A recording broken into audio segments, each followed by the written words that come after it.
Well, welcome back to Weather Nation.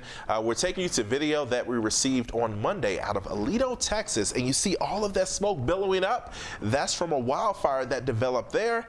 And unfortunately, we are dealing with more fire concerns for today and over the next couple of days. So definitely be aware of that if you are in northern Texas, parts of Oklahoma, or Kansas. But we'll talk more about that in just a second. Good day, everyone. I'm meteorologist Marcus Walter here with meteorologist Mary Matthews. And as we talk about this fire threat, Mary, it is something that people really do need to be concerned with. They do need, you know, in that video that we were showing there, that was a fire that spread into the afternoon and gained 1,000 acres very quickly. Wow. And they even had some evacuations there. So it was a little bit of a scary situation at first. Let's take you to the maps here, kind of show you what we're looking at for high fire danger today. As Marcus was saying, that is in effect across the Central Plains, places like Dodge City, Kansas. We have a red flag warning. So again, that means the conditions outside are very conducive to one very small little spark turning into a very fast moving blaze, because you have the gusty winds, the lower relative humidity levels. That just feeds into that high fire danger. It's also across the Caprock of West Texas from Lubbock north on I-27 into parts of Amarillo. So that is going to continue. But look through tomorrow as we still have plummeting relative humidity levels out there and some breezy conditions. Places like Guyman, Oklahoma, Amarillo, Texas, you're actually taking it a category higher tomorrow into the critical fire danger area. So water vapor shows us kind of where the mid to high level moisture is and then where the drier air is. So you can kind of see a lot of that drier air pushing in from our west, and very limited moisture here just in the atmosphere.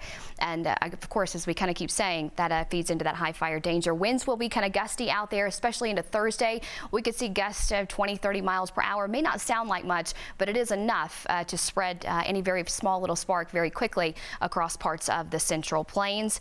And as we take a look now, let's take you to Naples, Florida, where we've got plenty of sunshine across areas into southern parts of Florida. Marcus, it is gorgeous out that way.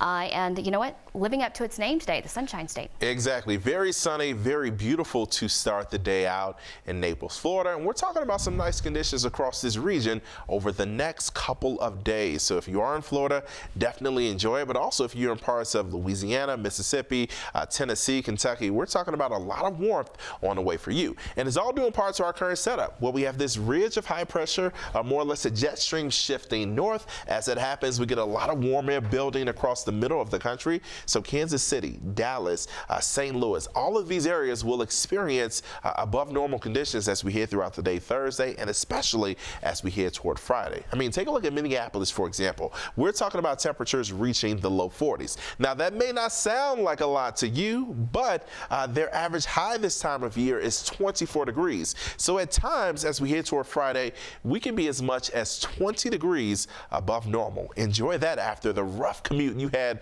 earlier this week, and also all of the winter weather you had earlier this week. As we look toward Chicago, we're talking about a similar story. Temperatures reaching the low 50s by the time we get to Friday.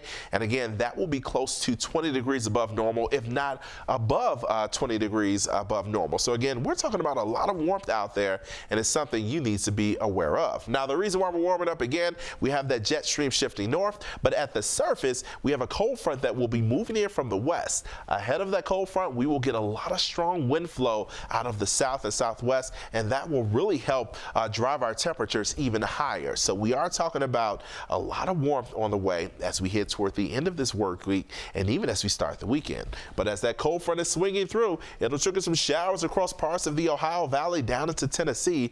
And then on the backside of this, we're talking about colder air moving in, and you'll feel the chill for sure. Not drastically colder, but again, cold enough to where it will be very noticeable. As we look at highs for today, though, temperatures towards Seattle near 47 degrees, Portland near 50 degrees, Boston, New York in the upper 30s and low 40s. But again, the middle of the country, and especially in the south and east, we're talking about a lot of warmth out there, and also toward the southwest. They're the winners today.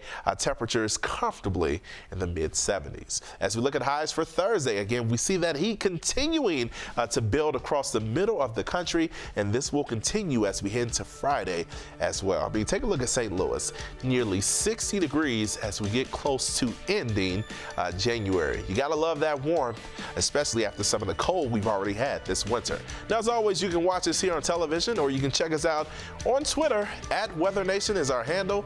You can find breaking weather news and updates there.